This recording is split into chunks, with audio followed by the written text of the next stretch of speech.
Hello, everyone. Welcome inside the Red Earth Production Studios for another edition of YBMcast with, we got Matt on assignment. He's in Florida. Not really on assignment. I think he's just down there hanging out. But today, as always, we've got our good buddy from PBR, Prep Baseball Report, Kevin Moulder. Kevin, how are you today? Doing great. Opening week, opening day is a couple days away, so things are good. 70 degrees about today, so yeah, things are looking good. Spring baseball, it's nice.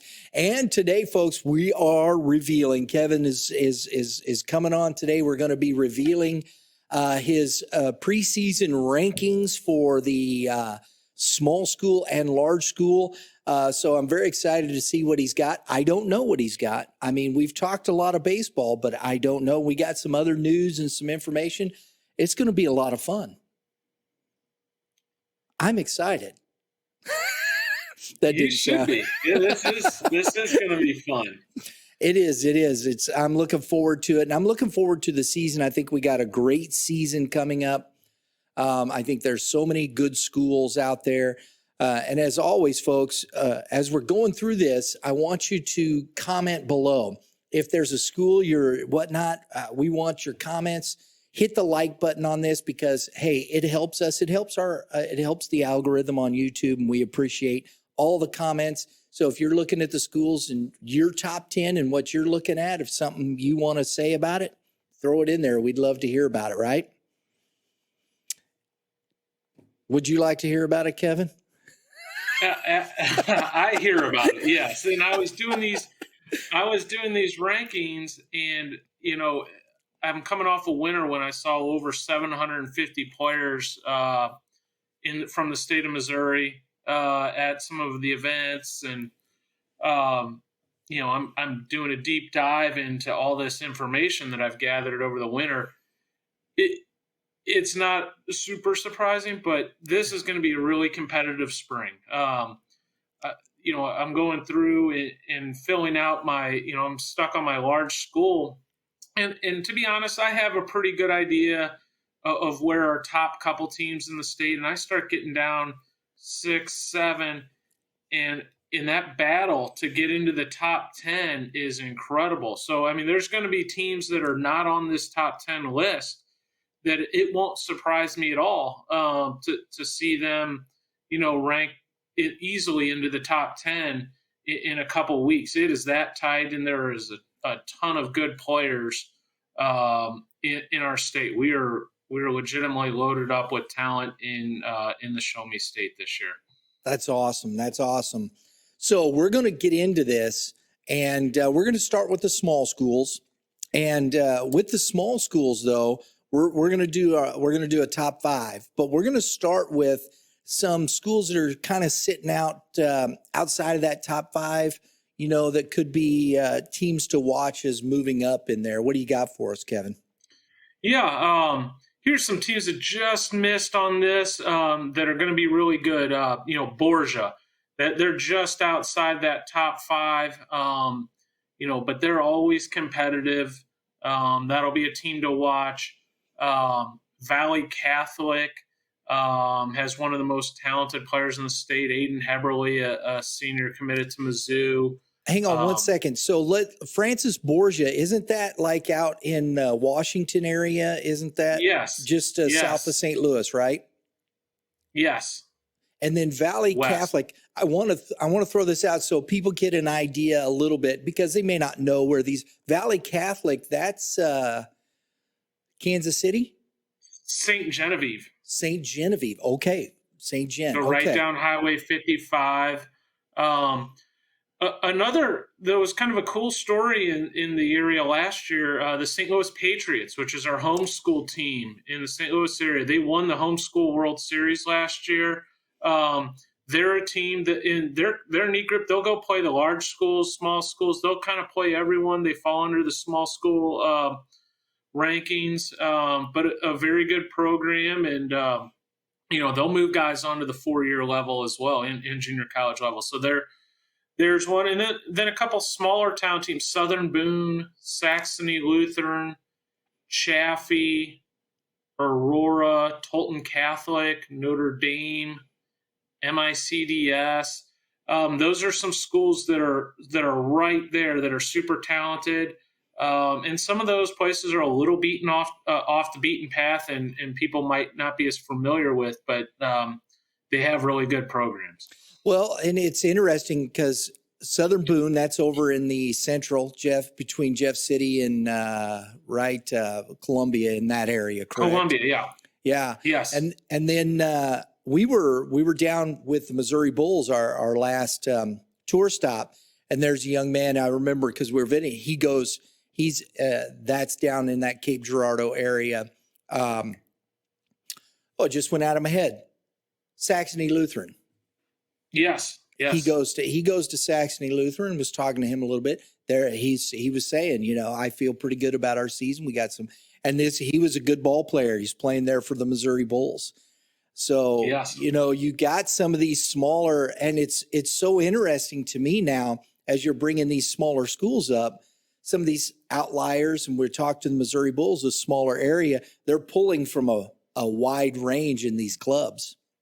Yeah, a larger area geographically per se, but yeah, there are a lot of great programs, and that's the fun part about high school baseball, especially when we get into the the postseason tournament. We get to talk about this, and we kind of make educated guesses, and at the end of the day, they get to sort it all out on the field, and that's how it certainly should be. But it is fun to kind of take a look at things before the season and during the season, and kind of see where things kind of stack up.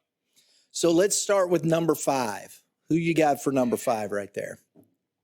Number 5's out of the Springfield area, Logan Rogersville, coming off a big year. They're led by Missouri State signee Curry Sutherland. They should have the makings of a good spring season here. And didn't we see them? Didn't they make a run at the state? Were they in the state finals in the playoffs last year? They were not. They were a strong team last year, though, and were in the rankings last year. Okay, that's where. All right. Okay, so number 4. Coming off a state championship, I believe at the 3A level, St. Pius out of Kansas City. A loaded team, loaded roster, multiple commitments, led by Jack Mosh, a Mizzou commit. Have another Mizzou commit, Wade Mann, is a sophomore pitcher / first baseman. Chase Wilcox going to Central Missouri. This is this is one of those small schools in parentheses. They could go take on one of the bigger schools, and if they got the right guy on the mound that day, they can compete with anyone in the state. 6A, 1A, 5A, whatever. It doesn't matter. This group can really play. They're going to have a strong chance to make another run at a 3A state title.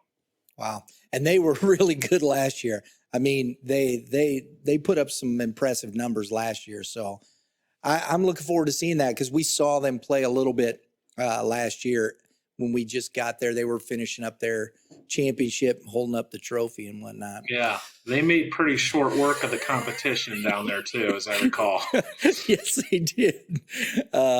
Yes, they did. So number 3, who do we got? Number 3, another name that's familiar, Blair Oaks, led by Will Lippert, one of the top pitchers in the state, left-hander, committed to Mizzou, was up to 94 earlier this week on the mound. Starred for him last year, came up a little short, but they were in the state finals last year, and a really strong program. Yeah, and I'm sure the St. Charles West folks remember that's who took them out of the state playoffs last year after winning the districts. They ran into that buzzsaw. Blair Oaks is good. That's going to be an interesting squad to watch. Absolutely, and I think they might be stronger this year than they were last year, and they were really good last year, obviously. Wow. Who do we got at number 2, Kevin? Number 2, another Springfield area team, Springfield Catholic. They're led by a pretty stout 1-2 punch on the mound. Ben Smith and Coleman Morrison, 2 right-handers committed to Missouri.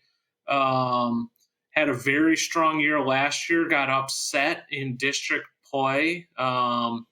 It was one of the kind of the shockers in postseason last year. We had, you get that every single year, which we're about to experience as we get into March Madness tomorrow and Friday. We'll see. Oh my goodness, I can't believe that team lost. And Springfield Catholic was one of those teams last year that got upset.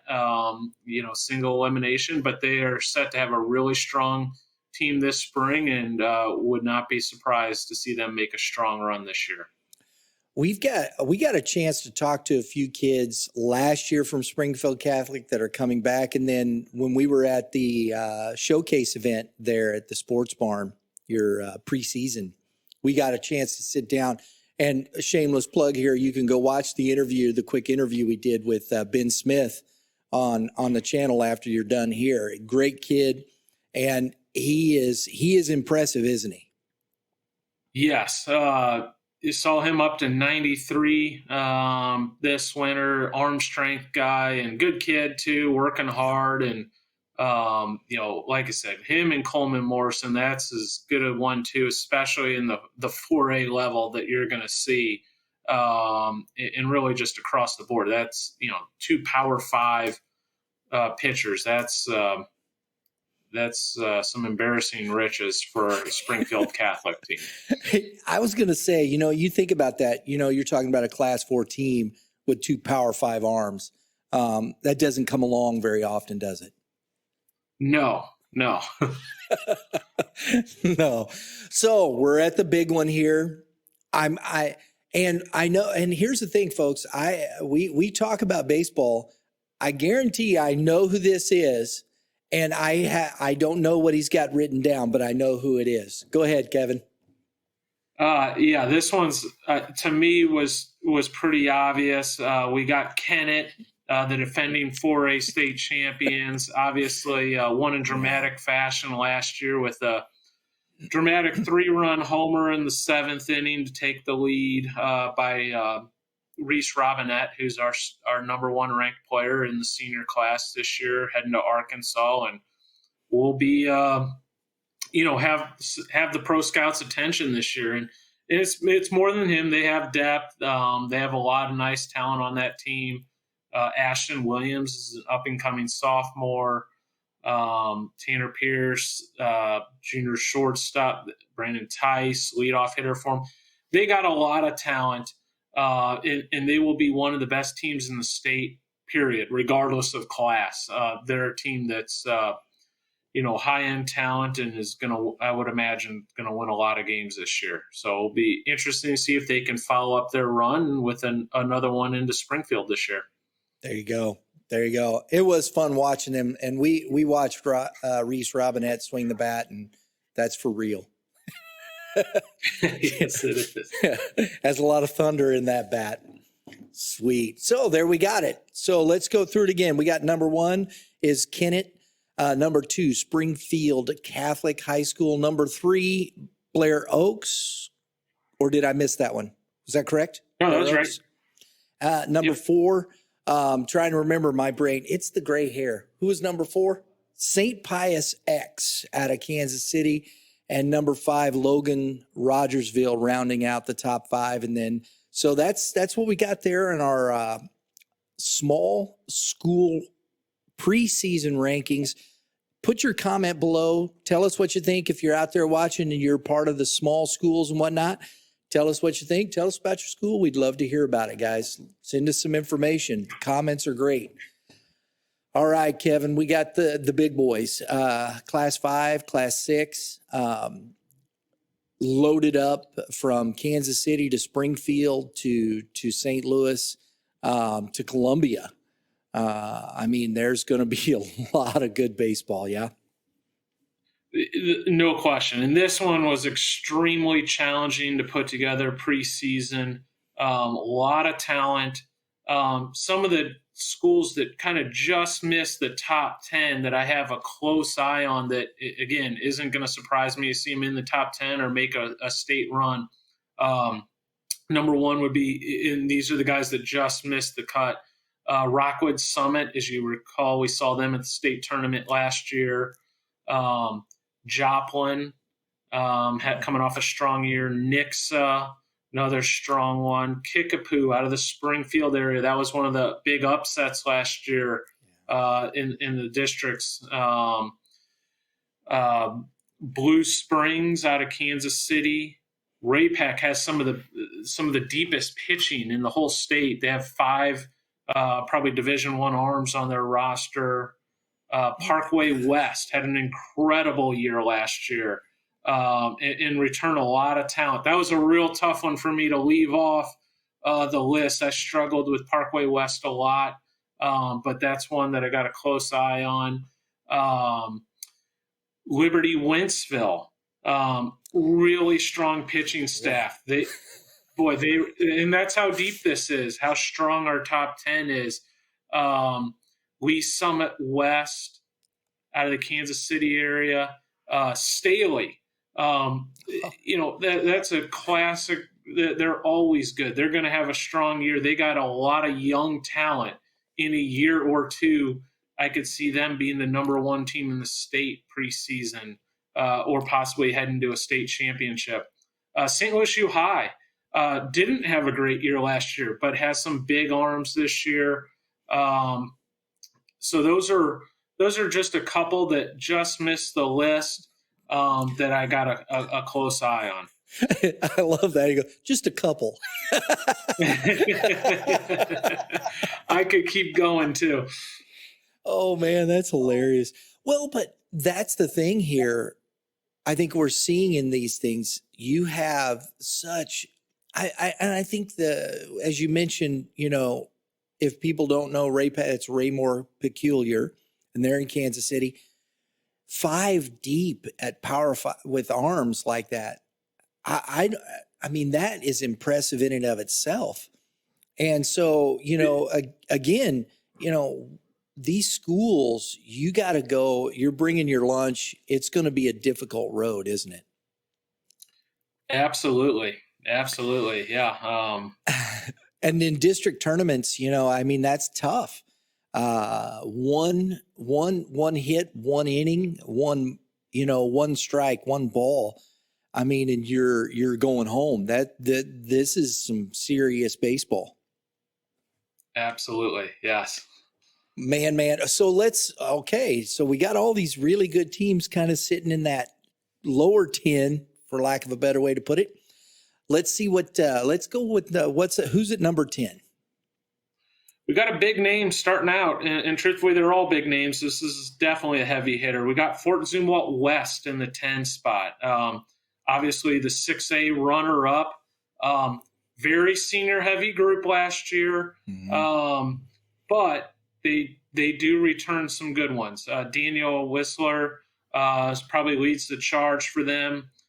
He can impact the ball on both sides. He's going to be 1A or 1B for him on the mound, heading to Mizzou, but also a dynamic center fielder and a bat they're going to need to count on this year.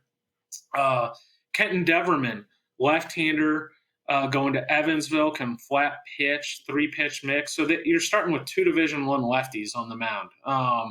So that always gets a nod.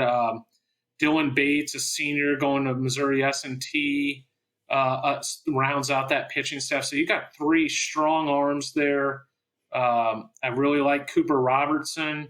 He can catch, play third. They can bounce him around. He'll be a bat they rely on. Ryan Ulm, physical, strong hitter, heading to Quincy. And just a good program. They're always in the mix. They've been there before. So they'll need a couple guys to step up because they're replacing an awful lot. So it'll be interesting to watch, but a program you never really want to count out either. We got here's another one.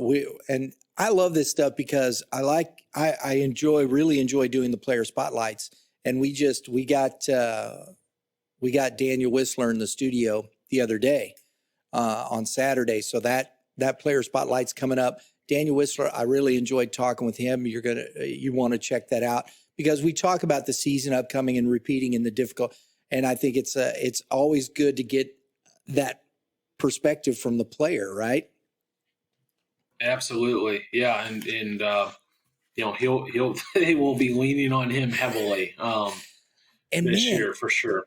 That I didn't know. I looked at his slash line. He set some records last year with the bat. He had 43 RBI.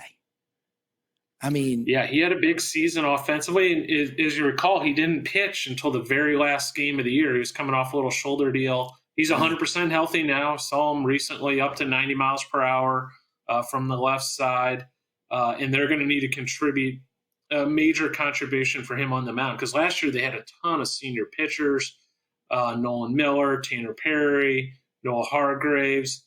So they had a ton of pitching last year and they graduated them. So they're going to need Whistler and Beverman and Bates to replace those innings this year. Yeah. I think it's so great too, because when I asked him about he says, well, it was pretty easy because the guys ahead of me were getting on base. I love that stuff, and that's props. That's a team mentality, and I love that thought process with that.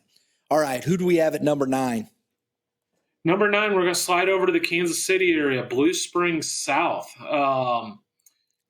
Didn't have a super strong year last year, but is a traditional power. We've seen them win a state championship relatively recently. They are loaded again.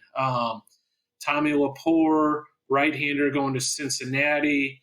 Jordan Austin, I would imagine, would be batting 1 or 2 for him, heading to Mizzou, an outfielder. Grant Hollister is one of the top players in the sophomore class. Started for him as a true freshman. One of the when I was talking to their coach, I believe he's their first freshman that's as a positional player that started for that program.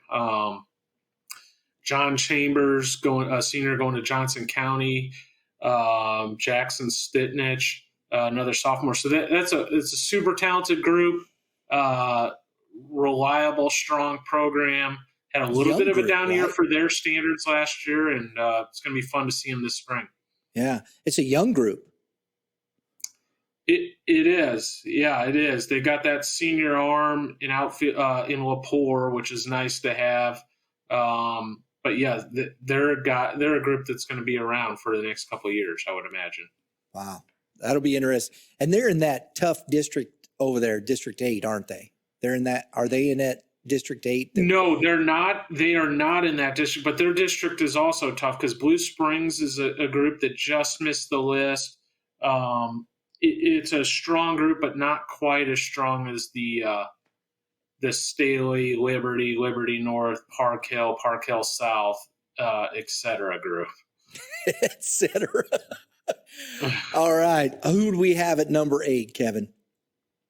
Number 8, perhaps the best 1-2 combo in the state. You got Timberland at number 8. And I was going through some of my stuff. They were in the top 10 to close out the year last year. They're led by our number 1 ranked junior in the state and one of the top prospects in the entire country, Adam Hatchman, a lefty, who we saw earlier this week, up to 97 miles per hour. 6'5" lefty. It's going to be, there's going to be a lot of attention around this team from pro scouts and colleges and, and rightfully so. So it's going to be interesting to see how they deal with that type of pressure and attention. But it's not just the Adam Hatchman show. Jackson Yarberry, junior right-hander. So these two guys are going to be back next year. So they should only get better. But Jackson provides a really good 1-2 punch. The McCaleb brothers, Connor McCaleb is an upper 80s right-hander. So they got 3 pretty good arms there, or really good arms, I should say. And then you got guys like Anthony Fumigawa, their shortstops, going to Illinois Springfield. Owen Powers is signed at Jeffco. Parker Dempsey going to Drury. Carson McCaleb's their catcher. So they got some talent beyond just the showstopper and Hatchman. So it had a really strong season last year. So we'll see how they follow it up, and that'll be a fun team that's going to get a lot of attention over the next 2 years. I think it's interesting because Hatchman gets a lot of the pub, and by all means, and whatnot. But I like the fact of Yarbury right behind him, because Yarbury, he's a little more polished in his approach of pitching. He can pitch, he can hit spots. He's a little more polished in that respect. Yes or no? Yarbury, he is a steady guy. He pounds the zone with an upper 80s fastball, with heavy sink, can pitch to contact. He's the type of guy that will get through a game, in under 100 pitches and, finish a game off. So, yes, that's a real big arm to have for him behind Hatchman. And it makes him tough in conference, because you're going to see a Hatchman and then a Yarbury, and that's as good a 1-2, in my opinion, as you're going to see. I think that's an interesting combination. I'm looking forward to Timberland, just right up the road here, and we'll see what they got. All right, who do we have at we're at number 7. Number 7. Number 7. Perhaps my favorite venue in the state and atmosphere in the state. We're going to go with Jackson. Down near Cape Girardeau. Coming off a strong year last year. These guys will make noise all season long, and they have the type of group that could end up in the Final Four in Springfield this year. They have some stars, but their main strength is they got a collective group. There's not many weak links in this group, but some of the guys that are standouts, Baden Hackworth behind the plate is a St. Louis U commit. Caden Bogenpool, 6'6", left-handed hitter, went to the future games for Team Missouri, also up to 92 on the mound, and might have the top power in the state in terms of raw power. It's truly light tower power. Committed to Missouri State, left-handed pitcher Will Richardson, a Parkland Community College commit, also an outfielder. A young guy that I like on the mound, John Paul Sauer, will most likely be a Division I arm down the road. So that a lot of depth there. Community really gets behind the baseball there. It's a tough place to go play, but a fun place to go play, and a really nice park down there at Whitey Herzog Field, their home field. Are they Class 6 or Class 5, Kevin? They are 6A. They are. Jackson's a big school. Yeah. I know I keep saying, yeah, okay. And you know what? I got to get down there and check out this field, because you've said this to me before about Jackson and their complex and whatnot. Is it kind of like Edwardsville? A little bit. It is not on campus, but they have a little stadium with a press box and just a really nice field, and the people make it. The atmosphere. They come out, they grill. They got burgers and hot dogs on the grill, and there's a little atmosphere to it. I love that. Love that. All right, number 6. Number 6. Also coming off a strong year last year, lost in the district championships. LINDBERGH. They have an extremely talented pitching staff this year, led by Dane Bourne, who recently became uncommitted. So looking to see where he ends up. It'll be at a major school, but one of the top pitchers in the area. 3-pitch mix, upper 80s, 90, and really competes. Then you throw in Drew Polite, two-way guy there on the mound and as a positional player, committed to Dyersburg Community College. Ethan Smith, left-hander, I like a lot, going to Missouri Southern, upper 80s lefty. Drew's brother, Michael Polite, is a sophomore that I would have to imagine would have a chance to be on the varsity team this year. Is a super talented player. Zane Roos going to Jeffco. outfielder, will be one of their main bats this year, along with Drew Poit. And then Chris Ammons is a senior outfielder to keep an eye on as well. So I like this Lindbergh team a lot. Had a really strong year last year. They were ousted by CBC in a really nice playoff game where we had Tyler Charlton and Dane Bourne match up, and it was a tight one-run game. And but Lindbergh's going to be a really strong team this spring. Yeah, you kind of had them, last year. You'd had them early on as a team to watch, and they struggled early, but they found their way a little bit, didn't they, at the end of that? That's right. Yeah, they were ranked early and kind of stumbled, and but then caught fire at the end and ended up with a really strong year. And then, CBC's in the state playoffs, so that shows you right there. Yes. Yep. So, all right, number 5. Number 5 is our 5A defending state champions out of the Springfield area, Willard.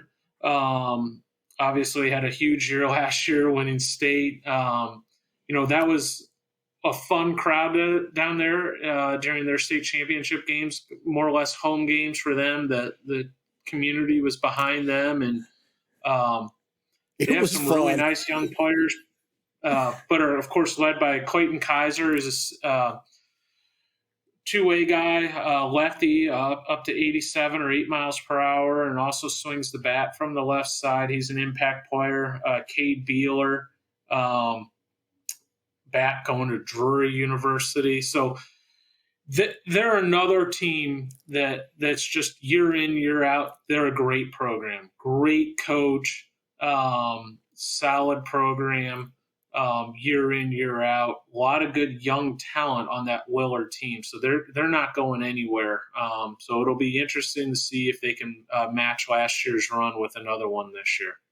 I think it's very interesting when you talk about Willard and what we saw at the championships last year. Justin and I are up in the stands with a lot of their fans, and you saw all these different teams and all these kids in the elementary school, junior high, or I guess middle school now. I'm showing my age there, junior high, all wearing Willard jerseys in that, and they're growing up in that program. They're building that, and they're coming into the high school with an understanding of what's going on. And I think that's apparent, isn't it? Yes, absolutely. I enjoy that. So who we got? Number 4.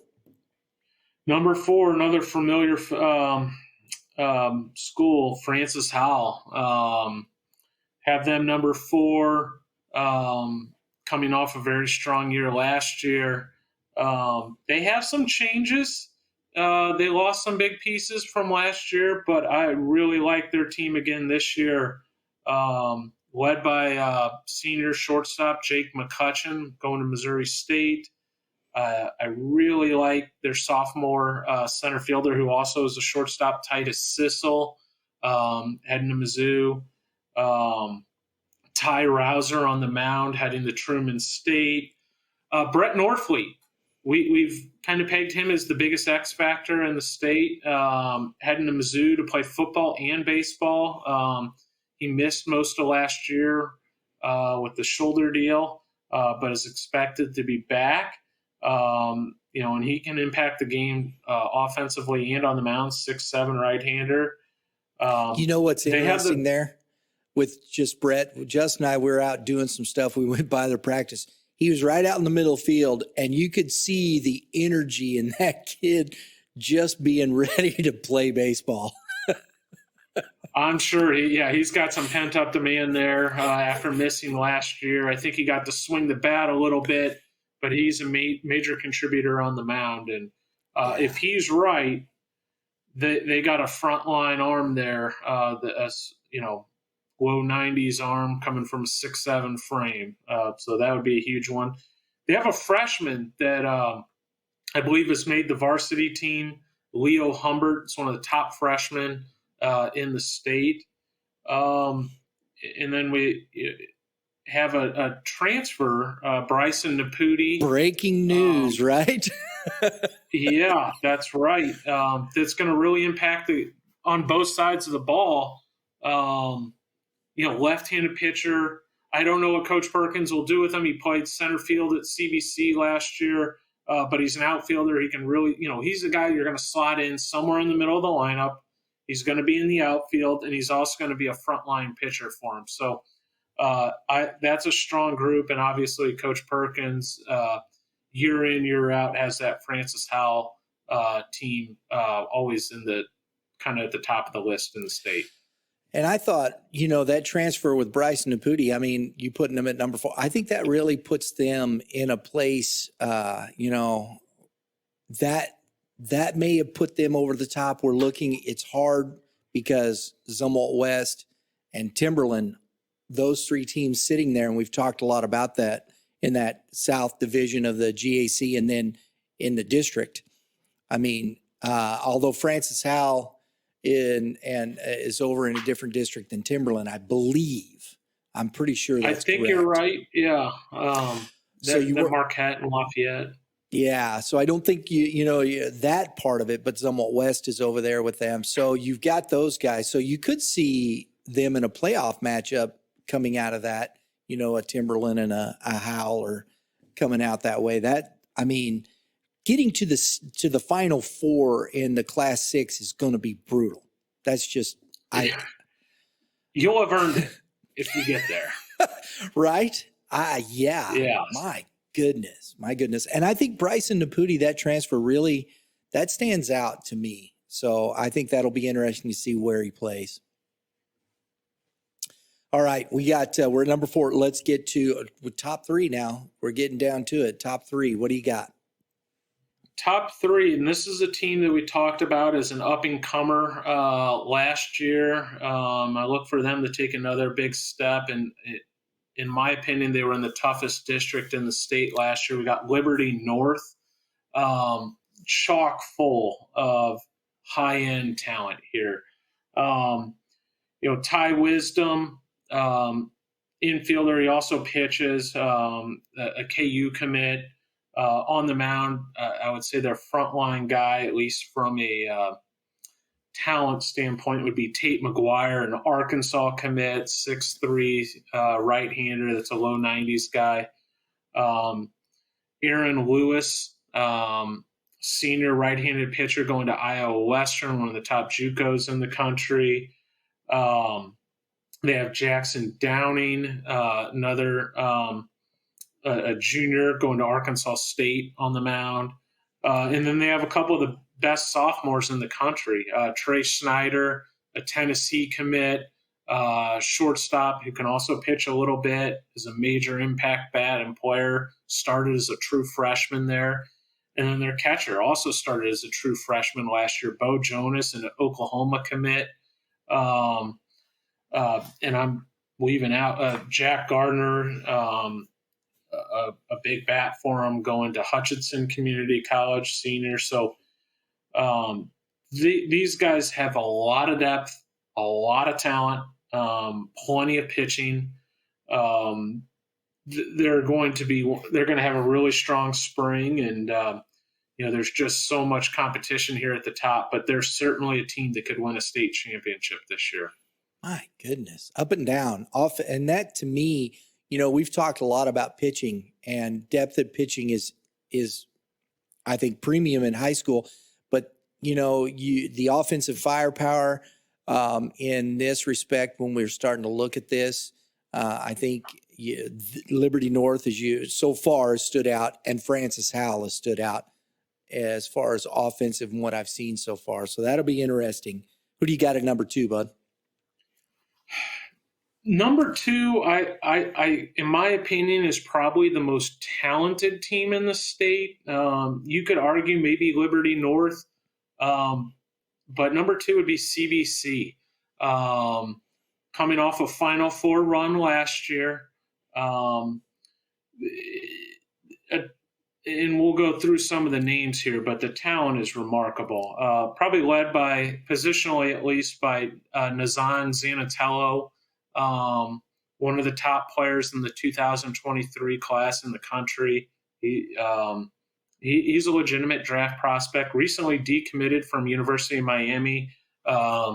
So he's on the open market, but, we'll see where he ends up. Caden Peer, left-handed hitter, committed to Mizzou. Really like Caden a lot. He took a big step forward physically this offseason, can really swing the bat.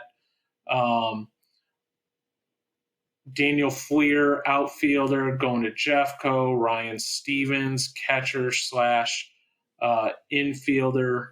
On the mound, they got some standouts. Tyler Charlton, who pitched in that championship game versus Lindbergh last year and threw really well.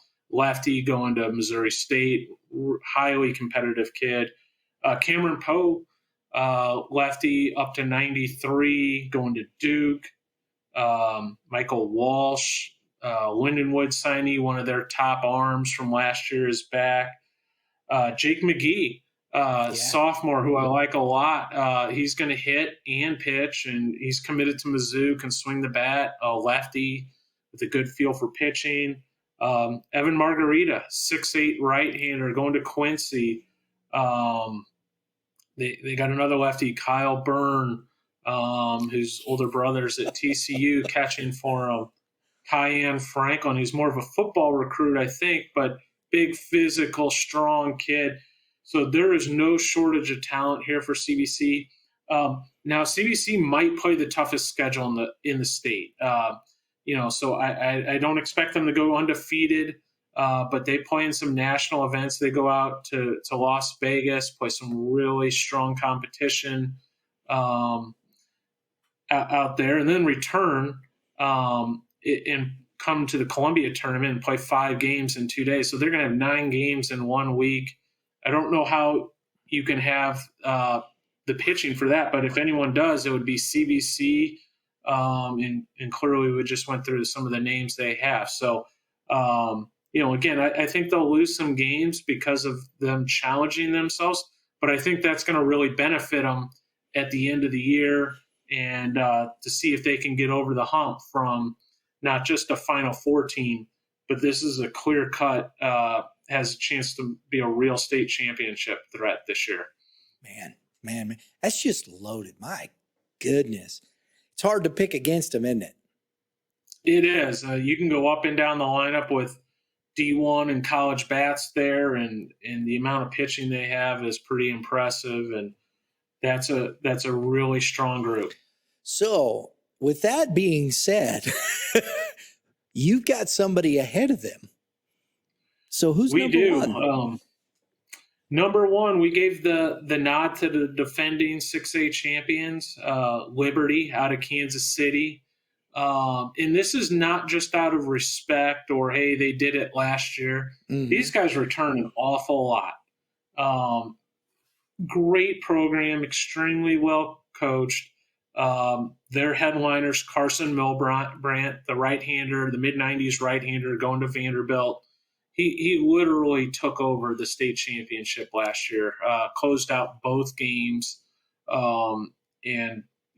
Without him, you could make a strong argument that ZUMWALT West would have come back to win that game. But he literally slammed the door on ZUMWALT West. And it was really impressive. So you got him. But it's not just them. They got Kai Bennett, who is the other main starter for them last year. They have one of the best shortstops in the area, in the state, Addison Smith. Yep. He was their leadoff hitter, switch hitting shortstop, plus defender. He is the best defensive shortstop in the state. I would put my name behind that from a steadiness and ability to defend.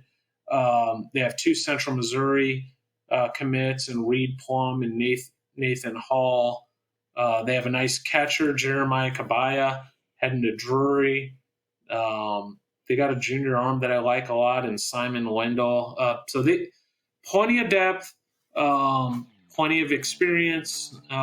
So that's our number one team, and obviously they're the defending champions. So if someone's going to beat them, they're going to have to. If they're going to take their top spot, they're going to have to earn it. This is really good stuff here, folks. Appreciate Kevin bringing this on here. Look, we want to know what you think about this. We got the small school rankings here. Comment below. Tell us what you think. We got the large school rankings here.